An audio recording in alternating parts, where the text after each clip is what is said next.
सखी किचनमध्ये तुम्हा सर्वांचं स्वागत आहे। तर मी आज तुमच्यासोबत एक रेसिपी घेऊन आलेली आहे। तर ती आपली यात्रेमध्ये गोड शेव भेटते बघा, ती तशी मी तुम्हाला घरी बनवून दाखवणार आहे। त्याच्यासाठी साहित्य सुद्धा जास्त काही लागत नाही, 2-3 वस्तूंमध्ये होऊन जाते। तर आपली यात्रेमधली शेव बघण्यासाठी तुम्ही नक्कीच बघा। तर चला मी रेसिपीला सुरुवात करते। तर आपण 1 वाटी बेसन घेतलेलं आहे, 1 वाटी बेसन घेतलेलं आहे, हीच 1 वाटी गूळ घेतलेला आहे। नंतर मी तुम्हाला माप करून दाखवते, पण सध्या मी हे खिसून गूळ घेतलेला आहे 1 वाटी। 1 वाटीला बेसनला 1 वाटी गूळ घ्यायचा। त्याच्यानंतर आपल्याला हे पिठामध्ये तेल टाकायचे।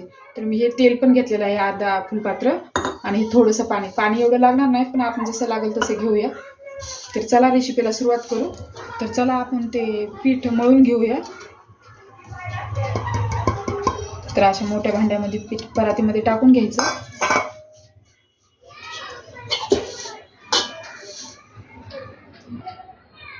आणि याच्या पिठामध्ये मोहन घातल्यासारखं गरम न करता आपण थंड तेल टाकणार आहे।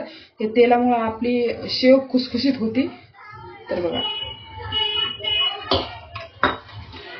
तर हे सगळं एकत्र जीव करून घ्यायचा, पिठाला सगळं पूर्ण मॅश करून घ्यायचं याच्याने।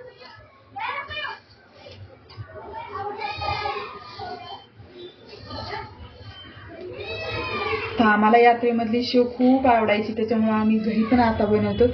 खूप छान होती। आपल्याला यात्रेतून आणायची सुद्धा गरज पडणार नाही। तुम्ही नक्कीच पूर्ण व्हिडिओ बघितल्याशिवाय कळणार नाही तुम्हाला। तर हे पिठाच्या पूर्ण गाठी झालेल्या पूर्ण फोडून घ्यायच्या। तर शेव बनण्यासाठी आपल्याला सोपी पद्धत जाईल। साहित्य पण आपल्याला दुसरं काही वेगळं आणायची गरज। तर आपण याला 5 मिनिटं मुरण्यासाठी ठेवूया।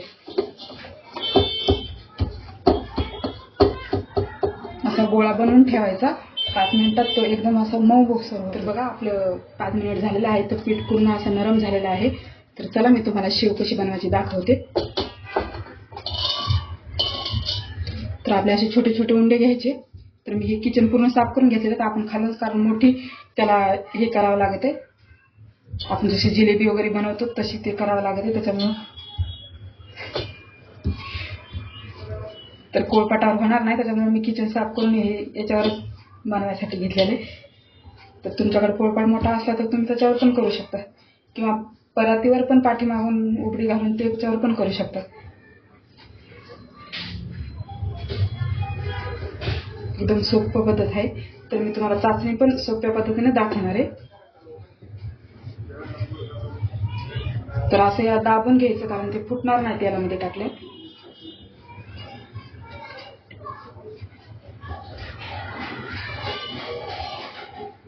तर आपल्याला तर सर्वांना माहिती आहे शेवची साईज कशी राहते, तशाप्रमाणे करून घ्यायचं।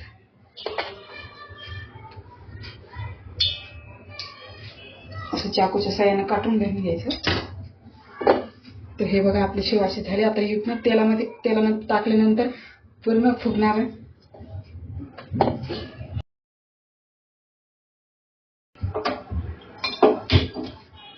फुल गॅसवर तेल गरम करून घेऊया, आणि नंतर बारीक गॅस करायचा, कारण हे आपले मीडियम गॅसवरच तळून घ्यायचे। तर बघा, आपलं तेल पूर्ण असं तापलेलं आहे, पूर्ण अशी वाफ लागते। आपण थोडंसं हे तोडून पण बघू तेल तापलंय का। तर बघा, हे पूर्ण वरती आलेलं आहे तेल आपलं तापलं। आपण गॅस पूर्ण कमी करून घेऊ, आणि हे एक एक टाकायचे, एकदम नाही टाकायचे, थोडं कमी कमी तळायचं, पण मग एक एक टाकूनच हे करायचं।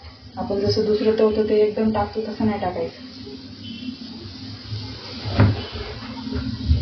फुल गॅस करून जर तुम्ही तळलं तरी आतमध्ये कच्चं राहू शकते, त्याच्यामुळे गॅस कमी करून तळायचं।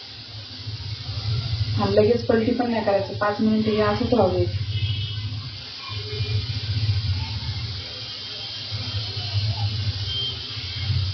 आपले जेवढे तेलामध्ये पूर्ण डुबतील तेवढेच बसवायचे।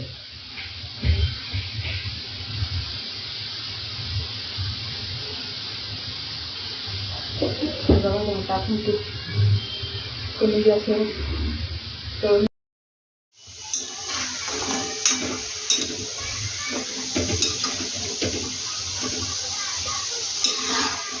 तर बघा, हे पूर्ण आपले सोनेरी झालेले आहेत, तर पूर्ण आपले तळून झालेले आहेत। तर चला हे पूर्ण काढून घेते, गॅस बंद करून टाकू।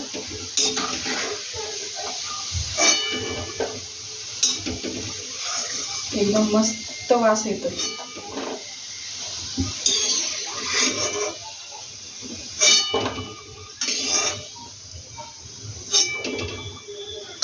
तर हे बघा कसे सोनेरी कलर झालेत हे. आणि हे बघा एकदम असे वास पण येत असेल तुम्हाला. तर चला आपण आता गुळाची पाक बनवून घेऊया. तर चला आता आपण गुळाची चाचणी किंवा ते पाक बोलतात ते बनवून घेऊया. तर 1 वाटी मी बेसन तर 1 वाटी गुळ घेतलेला आहे. तर चला गॅस चालू करू.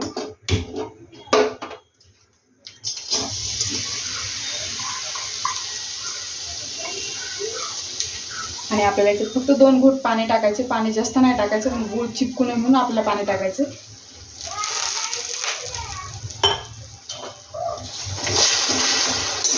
गुळ जर किसून घेतला तर लवकर पाक होईल आपलं, आणि जास्त वेळ लागत नाही.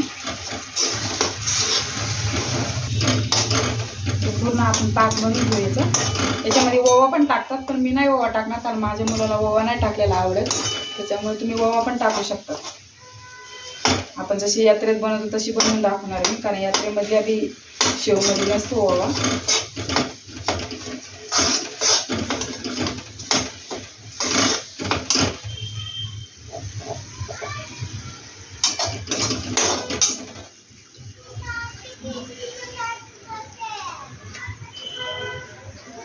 तर हे बघा, ही 5 किंवा 10 रुपयाला कलरची डब्बी भेटती. तर आपण कलरचे बनवायचे ना, तर एक डब्बी पण फक्त डब्बी आणावं लागेल, बाकी तर काय नाही, आपल्या घरातच असतं.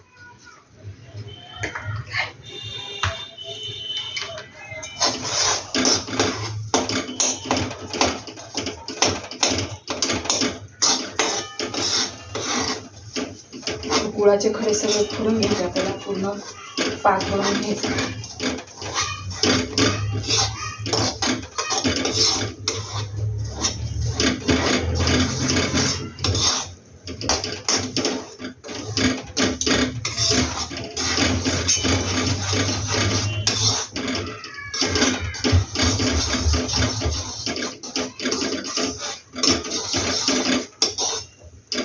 हे बघा, आपला गुळाचा पूर्ण पाक झालेला आहे.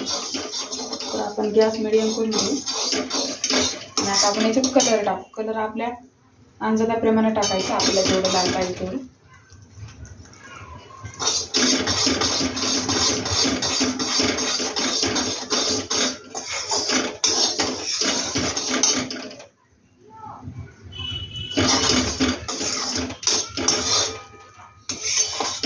त्याच्यानंतर आपली ते बनवलेली शेव टाकून देऊ. पूर्ण याला लागेपर्यंत आपली गॅस चालूच राहू दे.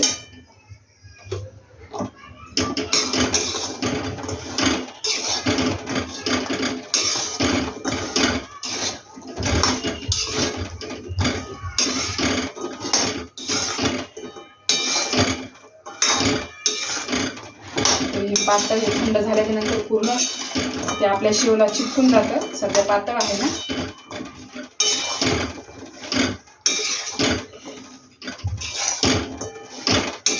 पूर्ण पाकामध्ये मिक्स झालेले आहे आपल्याला शेव.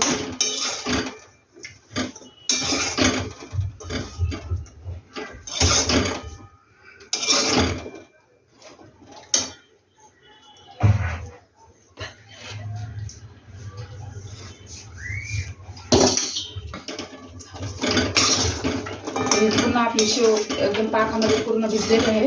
तर मी पूर्ण हे काढून घेते आणि थंड केल्याच्या नंतर तुम्हाला दाखवते. का अर्धा घंटा तरी लागतो याला थंड पूर्ण आपली शेव बनवण्यासाठी. तर आपली शेव झालेली आहे. तर बघा, मी तुम्हाला एक फोडून पण दाखवते किती ठिसूर झालेली आहे. तर हे बघा, एकदम ठिसूर आणि एकदम सुकी झालेली. हे पूर्ण मग आपण चिपकलेलं आहे ते सगळं थंड झाल्यावर पूर्ण निघते. तर तुम्ही पण नक्कीच करून पहा अशी शेव. आणि याला यात्रेतली घोडशेव पण म्हणतात, कोणी गोड शेव पण म्हणतो, कोणी गुळ काड्या पण म्हणतात.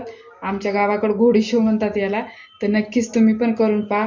आवडल्यास लाईक, शेअर, सबस्क्राईब करायला विसरू नका.